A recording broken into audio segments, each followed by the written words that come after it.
Nung nakaraang linggo po, binasa po natin ang Numbers chapter 18 verse 1 to 7. Ngayon ay ipagpapatuloy lang po natin yung pagbabasa natin sa verse 8 to 32 po.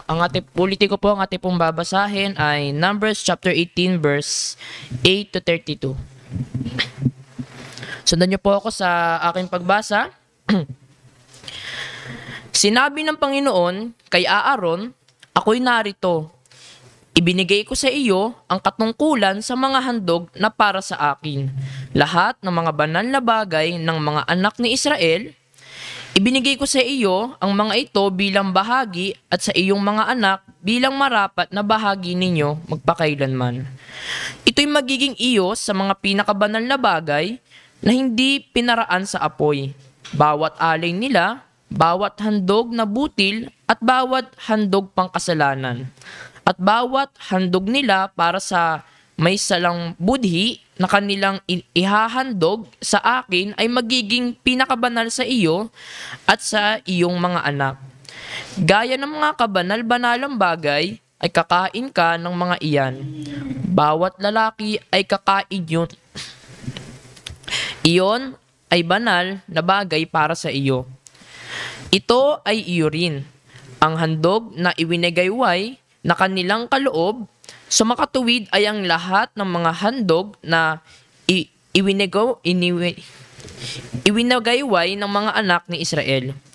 Ibinigay ko ang mga ito sa iyo at sa iyong mga anak na lalaki at babae na kasama mo bilang walang hanggang bahagi, magpakailanman. Bawat malinis sa iyong bahay ay kakain yon. Lahat ng pinakamabuting langis at lahat ng pinakamabuting alak at trigo, ang unang bunga ng mga iyon na kanilang ibibigay sa Panginoon ay ibibigay ko sa iyo. Ang mga unang hinog na bunga ng lahat na nasa kanilang lupain na kanilang dinadala sa Panginoon ay magiging iyo. Bawat malinis sa iyong bahay ay kakain yon. Lahat ng mga bagay na nakatalaga sa Israel ay magiging iyo. Lahat ng mga bagay na nagbubukas ng bahay bata sa lahat ng laman na kanilang inihahandog sa Panginoon, sa mga tao at gayon din sa mga hayop, ay magiging iyo. Gayunman, ang panganay sa tao ay tunay na iyong tutubusin. At ang panganay sa maruruming hayop ay iyong tutubusin. At ang halaga ng pantubos sa kanila mula sa 1 buwang gulang ay iyong tutubusin ayon sa halaga ng 5 siklong pilak, ayon sa siklo ng santuaryo, o na 20 gera. Ngunit ang panganay ng baka o ang panganay ng tupa o ang panganay ng kambing ay huwag mong tutubusin. Banal ang mga iyon. Iyong iwiwisik ang kanilang dugo sa ibabaw ng dambana at iyong susunugin ang kanilang taba bilang handog na paraan sa apoy, ay pinaraan sa apoy, na babangong samyo para sa Panginoon. Ngunit ang laman nila ay magiging iyo gaya ng dibdib na ibinagayway at gaya ng kanang hita ay magiging iyo. Lahat ng banal na handog na ihahandog ng mga anak ni Israel sa Panginoon ay aking ibinigay sa iyo at sa iyong mga anak na lalaki at babae na walang hanggang bahagi. Iyon ay tipan ng asin magpakailanman sa harap ng Panginoon para sa iyo at sa iyong binhi na kasama mo. Sinabi ng Panginoon kay Aaron, hindi ka magkakaroon ng mana sa kanilang lupain. Hindi magkakaroon ka ng anumang bahagi sa gitna nila. Ako ang iyong bahagi at ang iyong mana sa gitna ng mga anak ni Israel. Sa mga anak ni Levi, narito aking ibinigay ang lahat ng 10 bahagi sa Israel bilang mana, na ganti sa kanilang paglilingkod na kanilang ipinaglilingkod. Sa makatuwid ay sa paglilingkod sa toldang tipanan. Mula ngayon ay huwag lalapit ang mga anak ni Israel sa toldang tipanan, baka sila'y magtaglay ng kasalanan at mamatay. Ngunit gagawin ng mga Levita ang paglilingkod sa toldang tipanan at kanilang papasanin ang kanilang kasamaan. Ito'y magiging tuntunin magpakailanman sa buong panahon ng inyong mga salinlahi. At sa gitna ng mga anak ni Israel ay hindi sila magkakaroon ng mana. Sapagkat ang ikapu ng mga anak ni Israel na kanilang ihahandog bilang handog sa Panginoon ay aking ibinigay sa mga Levita bilang mana. Kaya't aking sinabi sa kanila, sa gitna ng mga anak ni Israel ay hindi sila magkakaroon ng mana. At nagsalita ang Panginoon kay Moises na sinasabi, bukod dito'y sasabihin mo sa mga Levita, pagkuha ninyo sa mga anak ni Israel ng 10 bahagi na aking ibinigay sa inyo mula sa kanila bilang inyong mana ay inyong iahandog bilang handog na ibinigay sa Panginoon, ang 10 bahagi ng 10 bahagi. Ang inyong mga handog ay ibibilang sa inyo na parang trigo ng giikan at ng kasaganaan ng pisian ng ubas. Ganito rin kayo maghahandog ng handog na sa Panginoon sa inyong buong 10 bahagi. Sa inyong tinatanggap sa mga anak ni Israel, at ganito ninyo ibibigay sa paring si Aaron ang handog sa Panginoon. Sa lahat ng inyong natanggap na kaloob ay inyong ihahandog ang bawat handog na ukol sa Panginoon. Ang lahat ng pinakamabuti sa mga iyon, sa makatuwid ay ang banal na bahagi niyon. Kaya't iyong sasabihin sa kanila, kapag inyong naialay na ang pinakamabuting handog, ang nalabi ay ibibilang sa mga Levita na parang bunga ng giikan at parang pakinabang sa pisian ng ubas. Maaari ninyong kainin saan mang lugar, kayo at ang inyong mga kasambahay, sapagkat ito'y inyong gantimpala dahil sa inyong paglilingkod sa tol ng tipanan. Last verse. At hindi kayo magtataglay ng kasalanan dahil dito, kapag naialay na ninyo ang pinakamabuti sa mga iyon, at huwag ninyong lalapastanganin ang mga banal na bagay ng mga anak ni Israel upang huwag kayong mamatay. Ito po ang salita ng Panginoon. Muli po nating tawagin si Pastor George. Maraming salamat uli kay Rain sa kanyang pagbasa dito sa ating pong text this morning sa pagpapatuloy po ng ating series na God in the Wilderness sa Book of Numbers. Alam nyo, ako'y nakakilala sa Panginoon sa isang iglesia na halos karamihan ng mga kabataan ay gustong pumasok sa ministry. No? Yung mga kabataang lalaki gustong maging pastor at yung mga kabataang babae gustong maging asawa ng pastor. No? Totoo yan. No? At alam nyo, mga kapatid, ilan naman doon ay talagang nagpatuloy, naging pastor at isa na nga ako ron. Pero mas marami ay hindi nakapagpatuloy. Yung iba nag-quit. Now, maraming dahilan. At siguro, niisip ko nung una, bakit nga ba gustong-gusto na maglingkod sa Diyos, sa full-time service, maging pastor, pumasok sa ministry? Maaring ang hindi gaanong malinaw pa sa marami yung tinatawag na biblical calling, no? Maging sa akin noon, hindi pa rin ganong kalinaw yon. Pangalawa, akala rin ng marami napaka-glamuroso kapag ka ikaw ay naging isang pastor. Glamorous job ito. Kasi tumatayo ka sa harapan, nakikinig ang mga tao sa iyo, nilalapitan ka at humihingi ng payo. Pero nung makita nila na hindi pala ganong kadali, imagine mo, maghahanda ka ng sermon ng napakahabang oras. No? Yung iba, isang beses lang nagpipreach, di ba, sa loob ng isang Sunday. Ako, 3. Imagine mo yung magpipreach ka ng ganyan. Napakahabang oras ang gugugulin mo sa pag-aaral, pagsasaliksik, at pagpiprepare ng salita na ituturo mo sa iglesia. Siguro naisip mo, hindi madali ito. At siyempre, may mga lalapit sa iyo para humingi ng payo. That will also cost time and energy. Merong mga conflict at minsan nagiging referee ka pagka merong nag-aaway na mag-asawa o kaya ay mga miyembro sa iglesia. No? Hirap maging referee.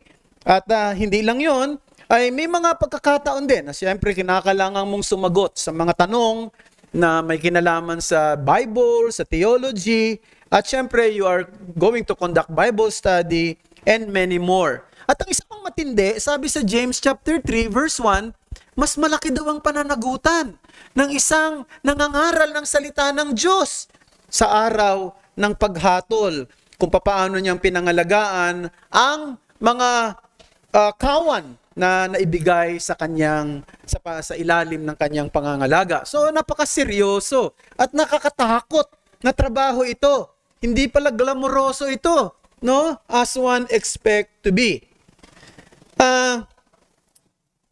I believe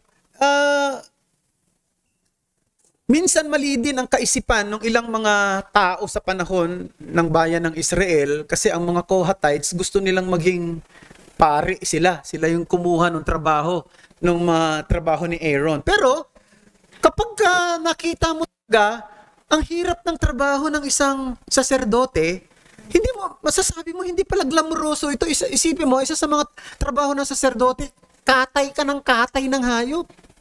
No? Imagine mo magkakatay ka, no? Pagkatapos magkakatay ka, napakamabaho pa yan dahil magsusunog ka ng mga inihahandog mo doon sa altar. Plus the fact na ang trabaho mo ay babantayan mo yung tabernakulo, no? Yung kabanalan ng Diyos para walang pwedeng pumasok doon sapagkat maaaring may mamatay kung hindi ka magiging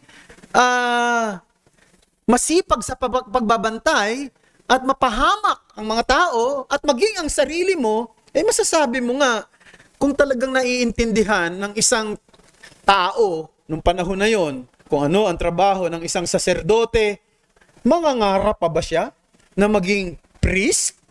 No? Ngayon, isa pa, mapapansin na may mga nag-quit sa larangan ng paglilingkod sa full-time ministry dahil nakita nila mukhang hindi yayaman. No, pagka ikaw ay pastor, lalo na pagkakulang ang support ng church. So meron po akong mga kilala na ganyan na dahil sa kakulangan ng suporta ng iglesia, sila ay tumitigil sa ministeryo. Now, gusto kong banggitin ito na sa inyo para sabihin din na ako'y nagpapasalamat sa Panginoon sapagkat ang Sovereign Grace Christian Church kailanman ay hindi nagpabaya sa aming pangangailangan, no? The Lord bless me with a church that really supports me and my family. However, because this is part of our series, at dito sa bahaging ito ay tinatalakay ang pagsuporta at pagbibigay sa ministeryo ng Panginoon at kung paano ito bibigyan at susuportahan. Kaya mas maganda ring pag-usapan natin ito para ito'y manatiling magandang prinsipyo ng Sovereign Grace Christian Church at sa mga susunod na mga maaring makuha natin na magiging lingkod ng Diyos o magiging pastor o magiging mga ministro ng Panginoon, kung paano natin sila susuportahan at kung paano natin sila tutulungan ayon sa liwanag ng kanyang salita.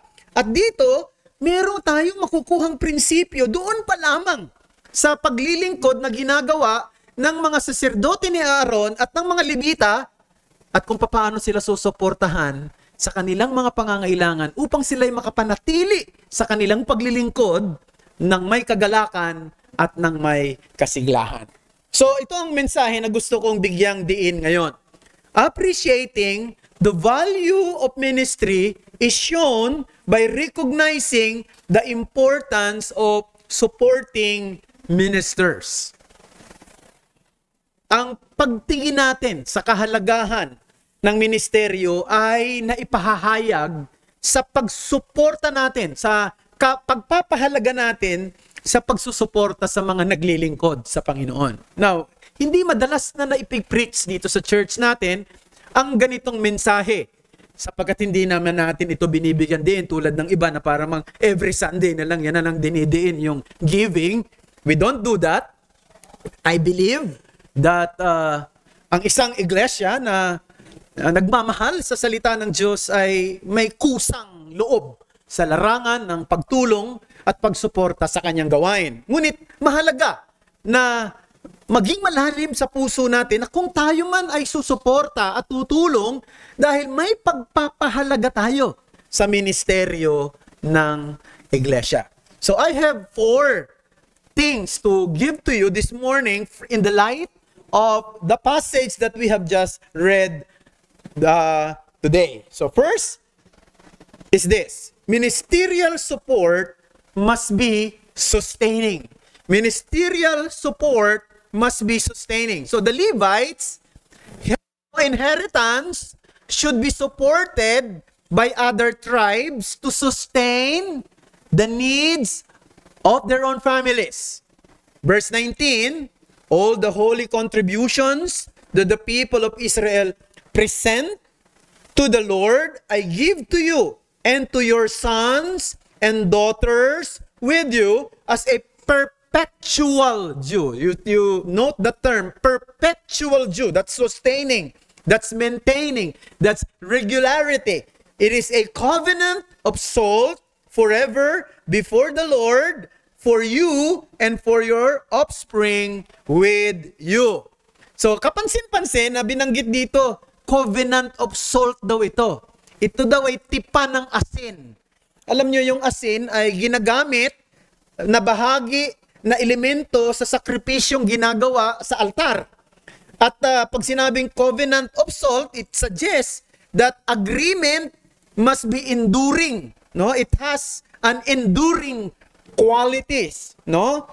So, alam natin, ang salt, ay lalo na nung unang panahon, ay ginagamit bilang preservative.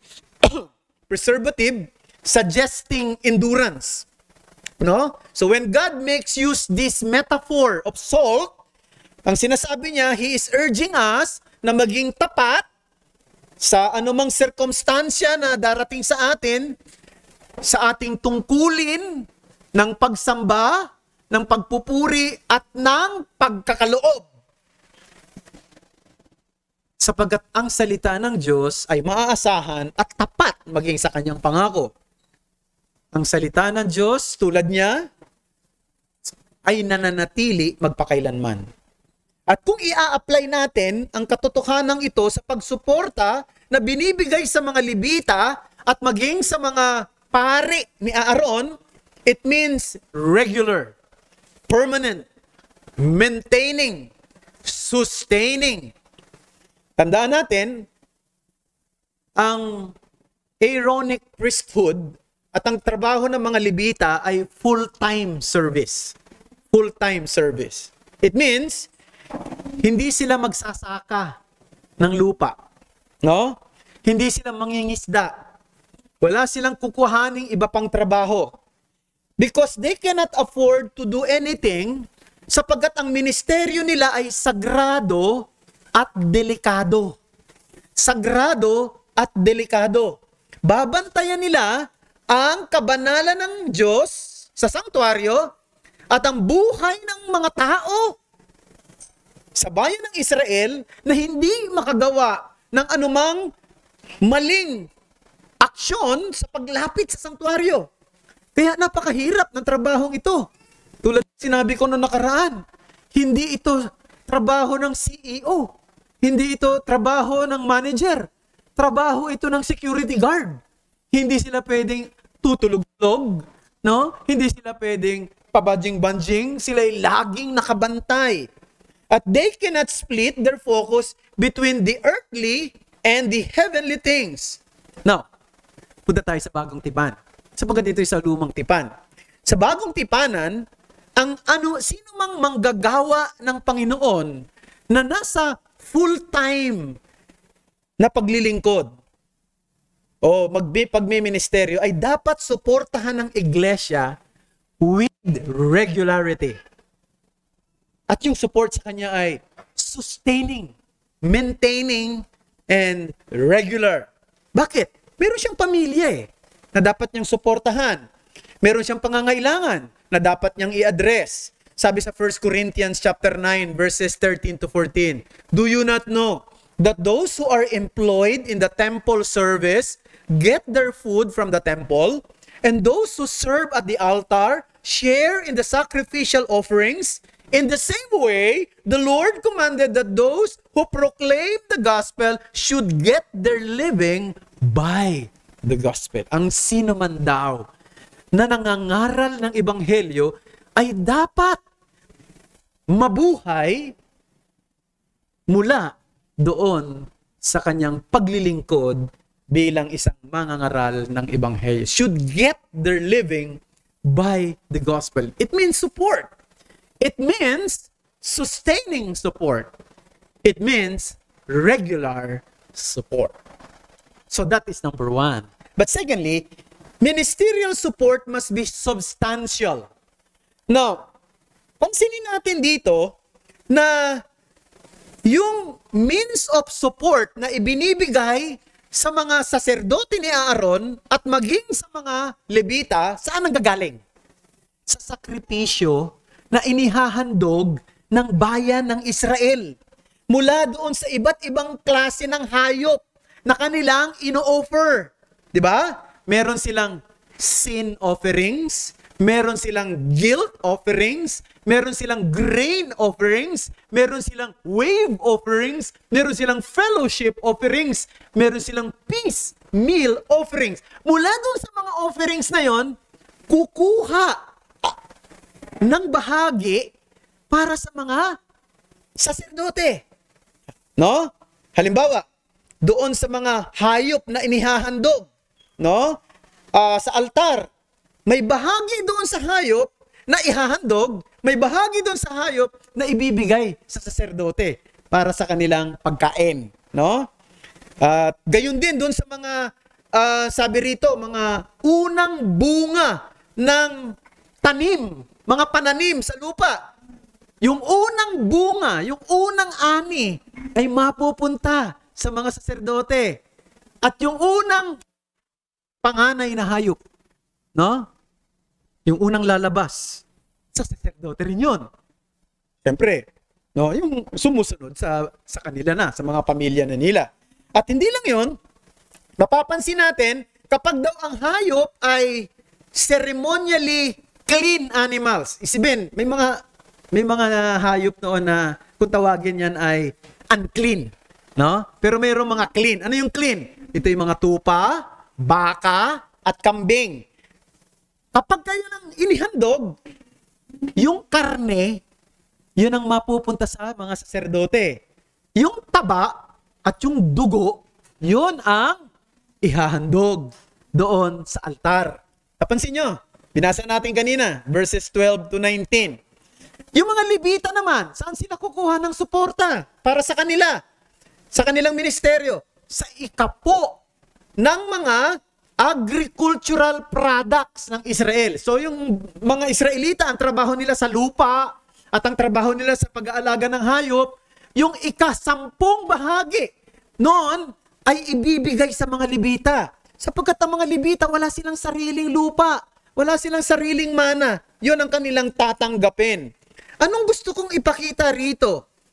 Napaka-generous. Napaka-abundant. Very substantial. Yung suporta na ibibigay sa kanila. No, isipin nyo 11 tribo. Susuportahan nila ang isang tribo sa pangangailangan nila.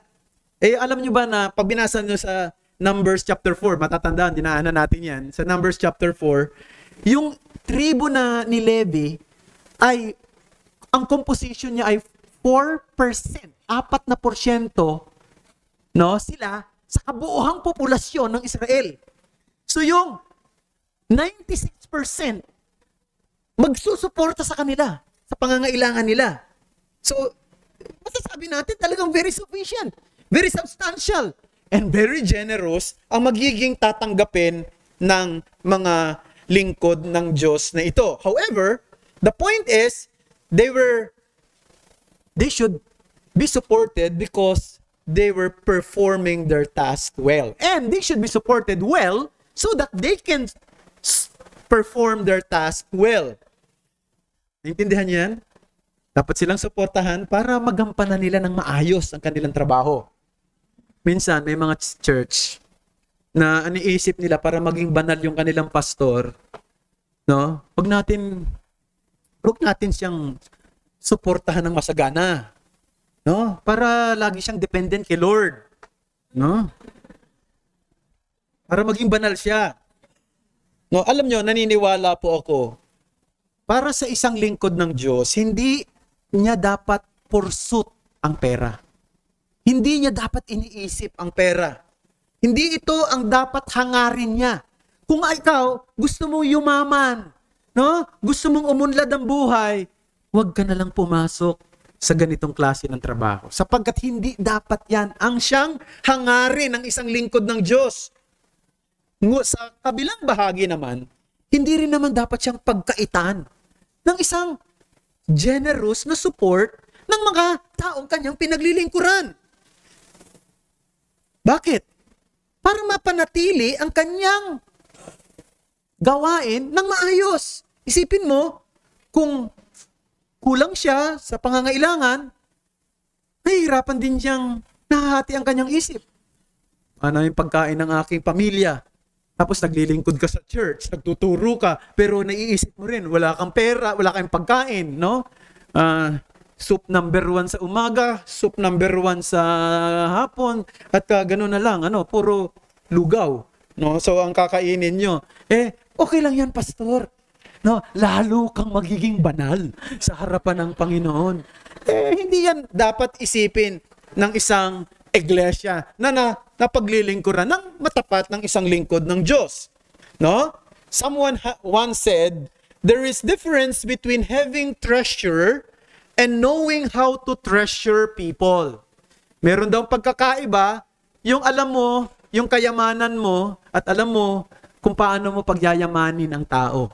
The way to treasure your faithful ministers, one must strive to support them in both prayers and financial matters. Na alam niyo, hindi ako komportable minsan magsalita rito, kaya lang bahagi lang kasi talaga ng series natin ito. Pero gusto ko lang ding i-encourage, maging kayo na mga kabataan na maaaring tinatawag ng Panginoon. Kung kayo tinatawag ng Panginoon, the Lord will provide for your needs. Wala kayong dapat ikatakot, no? Sapagat siya ang siyang magbe-bless sa inyo. Pero, dapat maglilingkod kayo ng tapat upang kayo rin ay pagyamanin ng mga taong inyong pinaglilingkuran. Tama ba yan? So, ministerial support must be substantial. But not only that, ministerial support must be sacrificial. It means it must be done as an act of worship. As we see, itong mga support na binabanggit dito sa templo, no? Mga sakripisyo, ang lahat ng mga tinatanggap nila ay nasa konteksto ng sacrificial offerings on the altar to the Lord. Diba? Merong sin, grain, fellowship, wave offerings. Now, sa New Testament, wala na yan. Wala na tayong mga ganyan. Kasi nung dumating si Christ, tinapos niya ng lahat ng mga ceremonial law sapagkat siya yung fulfillment ng lahat. Siya yung katuparan. Ibig sabihin, nung dumating siya, hindi lang niya tinupad, kundi tinapos niya na sa pamamagitan ng kanyang paghahandog, ng kanyang buhay doon sa krus, ang lahat ng mga anino na ito. Itong mga offerings na ito sapagkat dumating na yung substance. Walang iba kundi si Jesus Christ. No? So, once and for all, dumating na siya, wala na yung mga ganong klase ng offerings. Pero papapansin natin na yung mga sakripisyo na ginagawa doon, no, di ba? Nagbibigay sila ng handog, doon din kinukuha yung suporta sa mga libita, doon din kinukuha yung suporta sa mga pari, no? At ganoon din naman tayo. Saan natin kinukuha yung ating mga pera na kinukolekta? Sa ating pagsamba. Now, when we are worshiping, when we are gathering together, we are also collecting offerings as a form of our worship to the Lord. So this is in the context of worship, an act of worship. So dapat maging malinaw yan sa ating lahat. At doon, anumang itinutulong natin, anumang ibinibigay natin para sa pangangailangan ng manggagawa, para sa pangangailangan ng ministeryo, pangangailangan ng mga misyonaryo, ito'y ginagawa natin sa diwa ng pagsamba sa ating Panginoong Diyos. No? So, yan ay dapat maging malinaw. Alam nyo, makikita nyo rin yan sa New Testament. Basahin natin. Philippians 4:15 to 20. And you, Philippians, yourselves know that in the beginning of the gospel, when I left Macedonia, no church entered into partnership with me in giving and receiving except you only. Even in Thessalonica, you sent me help for my needs once and again. Not that I seek the gift, but I seek the fruit that increases to your credit. I have received full payment, and more I am well supplied. Having received from Epaphroditus the gifts you sent. Ito na yung susunod na salita. A fragrant offering, a sacrifice acceptable and pleasing to God. And my God will supply every need of yours according to His riches in glory in Christ Jesus. So, you see here, brethren, that yun daw pagbibigay ng tulong kay Apostol Pablo ng mga taga-Macedonia sa pangangailangan niya ay isang klase ng handog na may mabangong samyo sa harapan ng Diyos. Kalugod-lugod sa Diyos. So whenever we give, no? Whenever we share and support, we have to do this as an act of worship bilang pagsamba sa Kanya. Hindi ito isang bagay na ginagawa natin dahil nakagawian natin, no? O kaya naman ay parang kabilang lang ito sa dahil yun ang ating tradisyon. Hindi, we are doing this as an act of worship. And when we do this as an act of worship, we do our best. We give our best. Because we are worshiping the holy and glorious God. Okay? So, ministerial support must be sustaining, must be substantial, must be sacrificial. Last but not the least, ministerial support must be shared. Now, you would notice na maging ang mga Levita ay nagbibigay kanilang ikapo. No? 'Di ba? Dapat sila yung tumatanggap ng ikapo. Okay na 'yun. Pero sila dapat nag-iikapo rin. No? Verse 27. Moreover, you shall speak and say to the Levites, when you take from the people of Israel the tithe that I have given you from them for your inheritance, then you shall present a contribution from it to the Lord. A tithe of the tithe. So, yan ang ginagawa nila. So, in applying this to the New Testament, we can say that giving is not only for the members, but also for the ministers. Dapat yung pastor, marunong ding magbigay. At marunong ding magkaloob. Marunong ding mag-share. Hindi siyang tanggap ng tanggap. Marunong siya magtumulong. Marunong siya magbigay. Bilang halimbawa ng isang mabuting ministro ng Panginoon. So giving and supporting is a shared ministry. And you know, brethren, alam niyo kung bakit? Part ng mga tinatanggap niya at ibinibigay niya rin, alam niyo ba?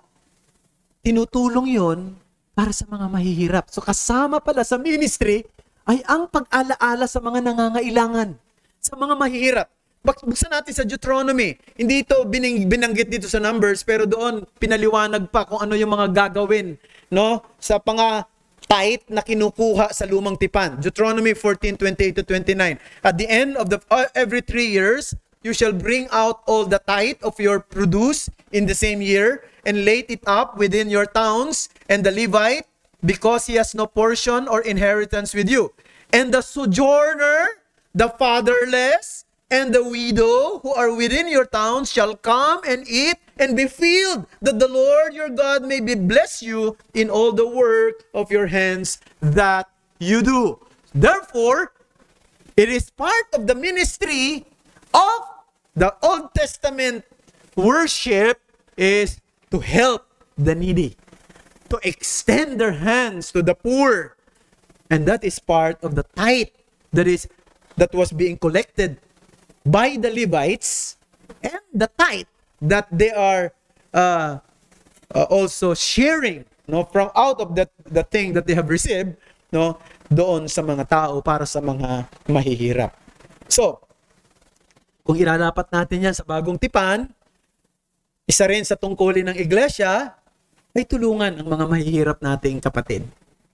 Ang mga nangangailangan ay hindi dapat kalimutan. No?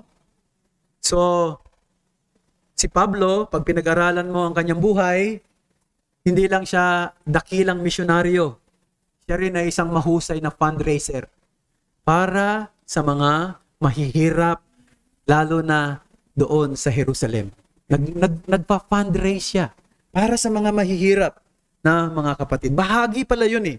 Alalahanin ang mga kapatid na mga naghihirap, ang mga kapatid na nangangailangan. I-extend ang ating mga kamay sa kanila. Now, sa pagtatapos, ang bilis, no? Yung iba, pagka giving ang pinag-uusapan, ang tagal eh. Pero ako, bibilisan ko na lang. Siguro iisipin ninyo ngayon, paano natin i-relate yung giving sa Old Testament sa giving sa New Testament?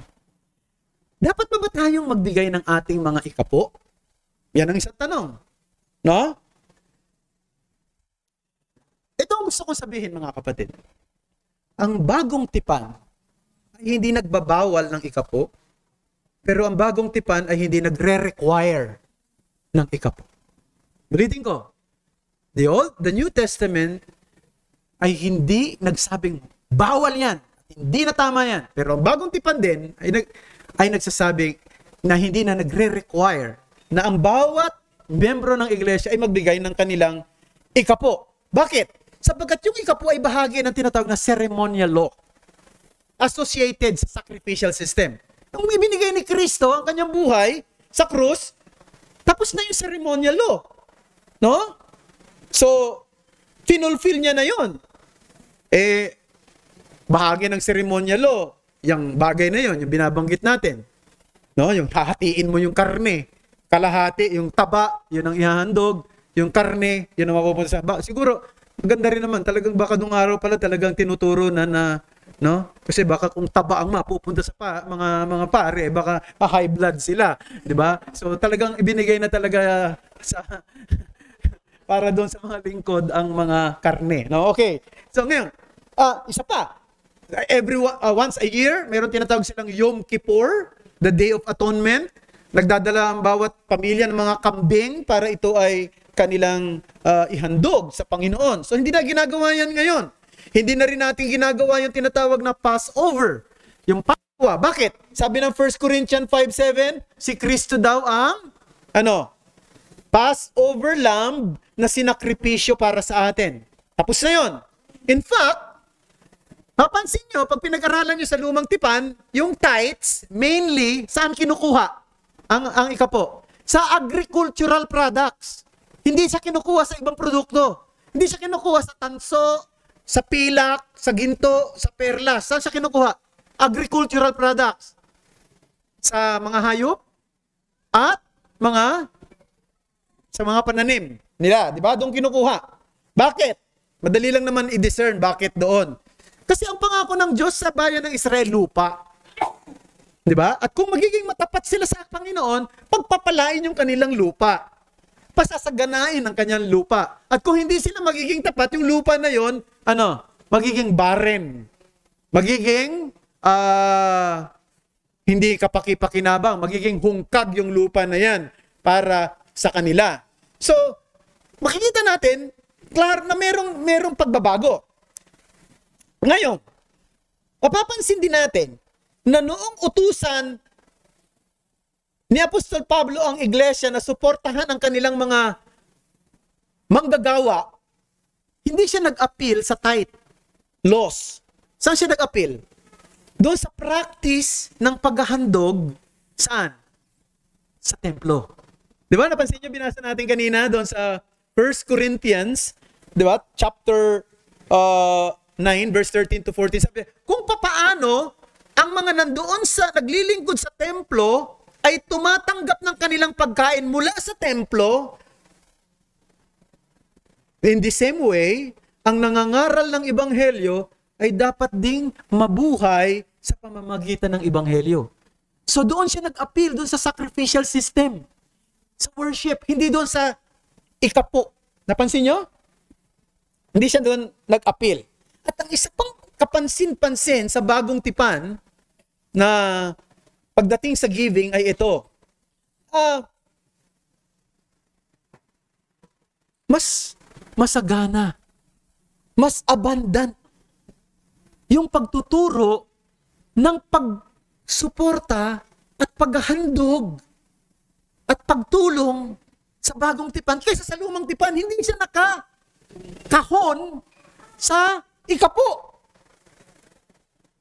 Sabi sa 2 Corinthians chapter 9 verses 6 and 7, whoever sows sparingly will also reap sparingly, and whoever sows bountifully will also reap bountifully.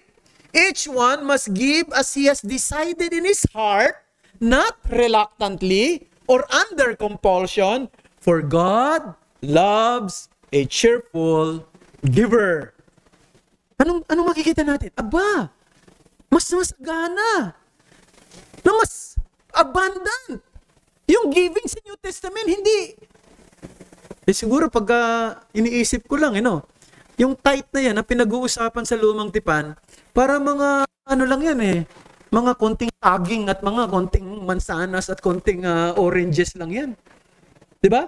Pero pagdating sa New Testament, napakasagana. At meron tayong mga halimbawa ng ganyan. Halimbawa, naalala nyo, yung widow, yung isang babaeng balo, sa Mark chapter 12, verse 41 to 44, ibinigay niya, ilang porsyento? 100%.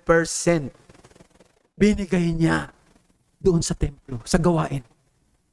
Si Zaccheo, nung naging Christian siya, ano sinabi niya? Kalahati ng aking kayamanan, ibibigay ko.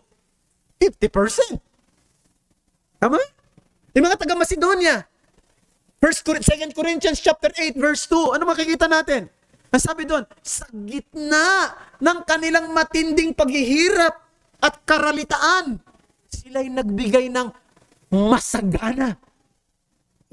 Matindi itong ganitong klase ng practice. Hindi siya nakakahon doon sa ginagawa ng mga tao sa lumang tipan.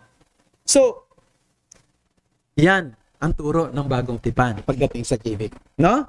Mas masagana, the more you give, the more you receive. Because sabi, he who sows sparingly will also reap sparingly. He who gives bountifully will also receive or reap bountifully. So, it's very abundant.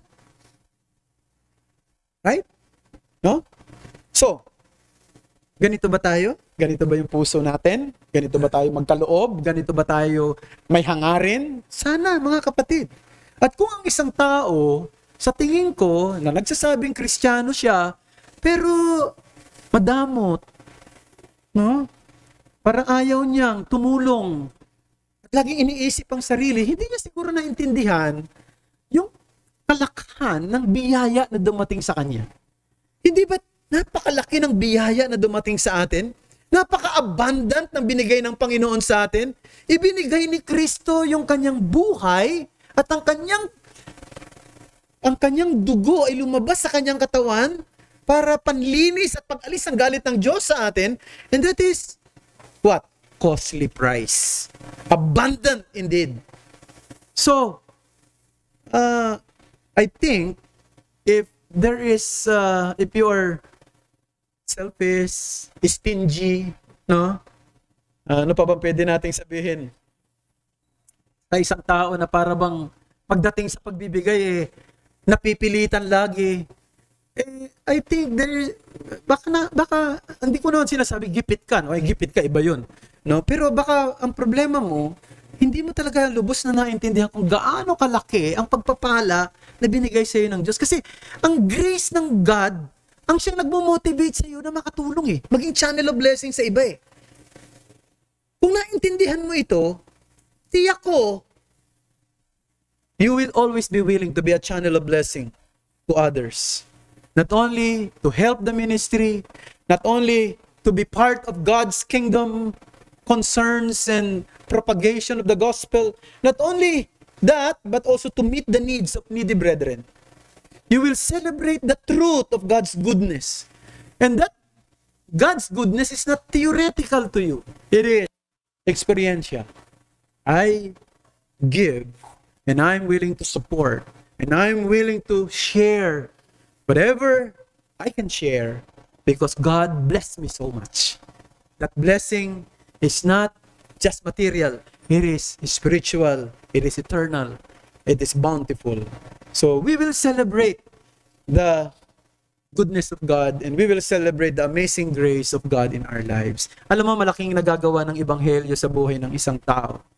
Hindi lang niya naiintindihan na siya isang makasalanan na nangangailangan ng tagapagligtas. Hindi niya lang naiintindihan na siya ay tatanggapin ng Diyos ngayon sa kabila ng kanyang pagiging makasalanan sapagkat merong namatay at tumanggap ng parusa para sa kanya.